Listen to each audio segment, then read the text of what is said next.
Hello, xin chào các bạn đã quay trở lại với kênh YouTube Review 5 phút. Ở cuối tập 236, sau khi Thạch Hạo ngộ đạo và có đột phá, rốt cuộc thì một con đường mới đã được khai thông, anh ấy khiến nữ nhân đứng từ xa kinh ngạc. Thế nhưng, quá trình Thạch Hạo đột phá thì vẫn chưa kết thúc.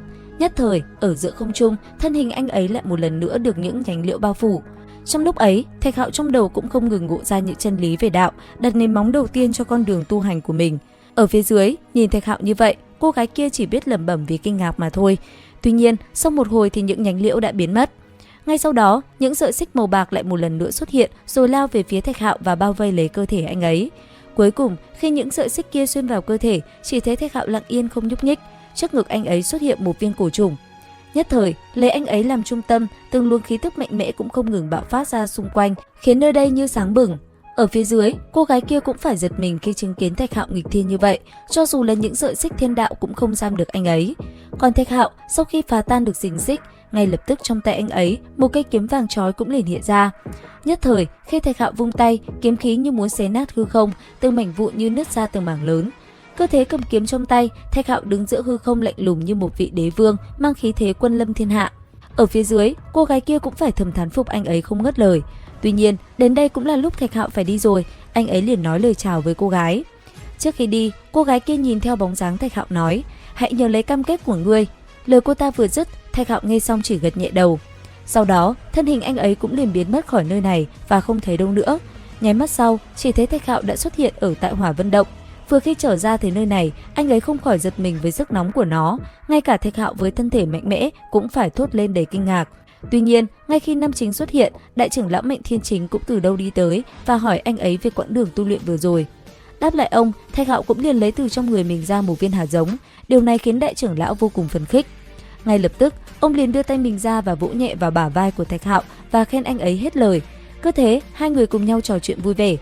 Tuy nhiên, Thạch Hạo vẫn cần phải làm theo lời hứa, đó là đem hạt giống kia cất ở một nơi không ai biết, để kỷ nguyên sau cô gái kia có thể xuất thế. Cứ thế, đại trưởng lão và Thạch Hạo chia tay nhau ở đây, mỗi người đi làm một việc của riêng mình. Thời gian qua đi, không lâu sau, cảnh tượng bây giờ đã chuyển tới một nơi tràn đầy sinh khí.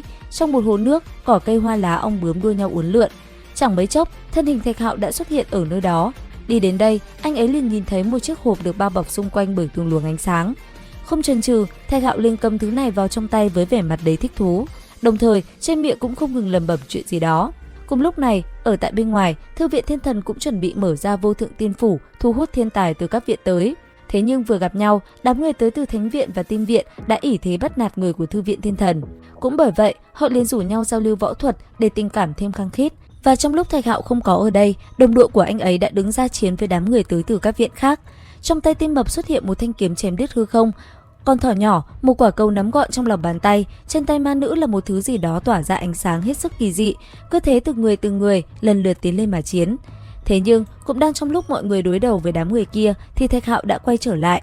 Nhận ra anh ấy, đám người kia lại không run sợ. Điều này cũng bởi đứng sau mấy người của Thánh Viện và Tiên Viện kia còn có 4 tên thiên tài trẻ tuổi chống lưng nên bọn họ rất tự đắc. Ngay lập tức, một cuộc võng mồm giữa hai bên cũng liền diễn ra, thậm chí mấy tên kia còn không ngừng dùng lời lẽ khiêu khích Thạch Hạo. Bởi vậy mà đáp ứng nguyện vọng của bọn chúng, Nam Chính cũng liền xuất thủ.